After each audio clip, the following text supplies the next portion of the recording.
مرحبا متابعيني، كيفكن؟ شو أخباركن؟ اليوم رح نزل لكم سلطة كتير طيبة ومغذية بنفس الوقت، وهالمكونات موجودة بكل بيت. عندي جزر هون فورت عليه بس دقيقتين، وبروكلي للزينة، وعندي فليفلة حمراء وفليفلة خضراء، وعندي ملفوف هذا الأحمر، وبصل أخضر شوي، وخيار شوية بندورة، وهي الشوندر قطعته هيك. وبالنسبة للصوص عندي هون حبتين توم دقيتهم، حطيت لهم عصير ليمون ورشة صغيرة ملح، ورح حط لهم دبس رمان وسماق وزيت زيتون وكمون. هاي هي المكونات. شفتوا ما اسهلها هالمكونات؟ شوفوا لي على هالالوان ما احلاها، ما شاء الله، شي بيغرف القلب.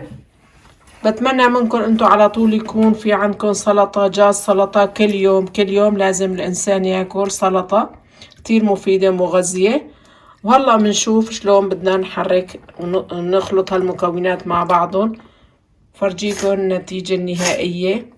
مثل ما قلت لكم البروكلي فورت عليه بس دقيقتين، وحطيته مي باردة مشان ما تغير لونه. بدنا ناخد لون البروكلي، كتير مغذي اللون، والجزر نفس الشي. هاي طبقنا السلطة تبعتنا، شوفوا شكلها ما احلاه، شكلها بشهي. متابعيني اليوم سويت فطاير برك كمان، عفوا، ان شاء الله رح نزلها على قناتي. وهاي الرمان اهم شي بالسلطة، الرمان. حطينا دبس رمان كمان بالصوص. شوفوا لي على هالالوان ما احلاها. وهاي الصوص سويناه مثل ما قلت لكم، زيت زيتون، توم، سماق، رشة كمون. هلا بنرشها هيك فوق السلطة. ما بدي اخلطها انا هيك، بدي احطها على الطاولة يطلع شكلها احلى.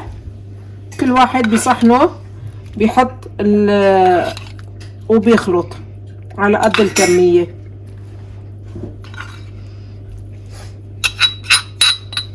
عن جد هالسلطة يعني الواحد ما بيحسن يستغني عنها. وهي دبس الرمان شكل نهائي للسلطة اليوم تبعتنا. بتمنى تجربوها وتعطونا رأيكم. صحتين على قلبكم وصحتين على قلبنا يا رب. بتمنى تشتركوا بالقناة وتحطونا لايك واشتراك.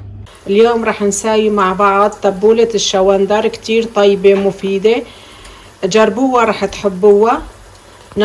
فرجيكم المكونات: بقدونس فرمته ناعم، شوندر ناعم، وخس، وبندورة، وخيار، وفليفل بصل اخضر، وفليفلة خضراء، وفليفلة حمراء فريش. وهاي البلغر، انا بلغر الناعم تبع الكبة نقعته بالليمون، عصروا ليمون، اعوب الليمون، كتير بطلع نكهته طيبة البلغر الناعم. هلا بنخلط المكونات مع بعضهم. عم بطبخ مجدرة الرز، وهون عم نحمص البصل، طبعا بصل جناح. هلا بنحط لها الكاوية، السمنة الطيبة، النكهة كتير بتعطي نكهة طيبة، السمنة البقرية الحلوب. نحط لها معلقة جنب هي تبولة الشوندر. هون هلا بنحط الخس فوقه. شوفوا لي على هالالوان ما احلاها. حطينا الشوندر، حطينا البقدونس، وهي الخس. هلا بدنا نحط البلغر، ما بدي احطه كله، نشوف شلون، اذا نقصه بنرجع بنحط. وبنحط البندوره، طبعا كله ناعم بدك تفرموه، والخيار. جربوها كتير رح تحبوها. هاي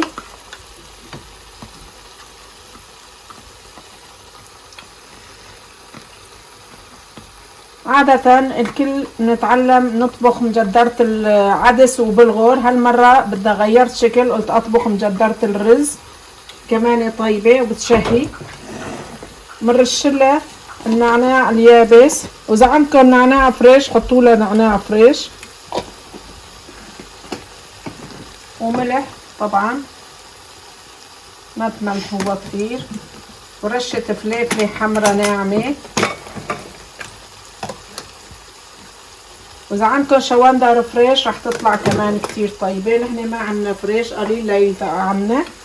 وزيت الزيتون، يسخوا شوي بالزيت. هلا بنخلط هالمكونات مع بعضهم.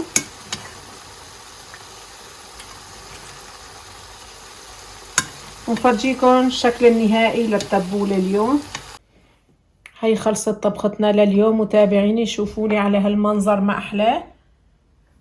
بتمنى انتو كمان تجربوا هاي الطبخة كتير طيبة.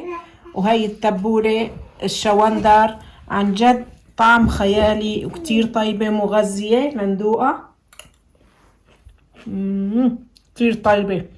بتمنى انتو كمان تجربوا هاي التبولة واطبخوا جنبها مجدرة البلغر مجدرة الرز كمان كتير طيبة. شوفولي على هالبصل شقد مقرمش. وصحتين على قلبكم وعلى قلبنا. وباي باي. وصفة جديدة وطبخة جديدة.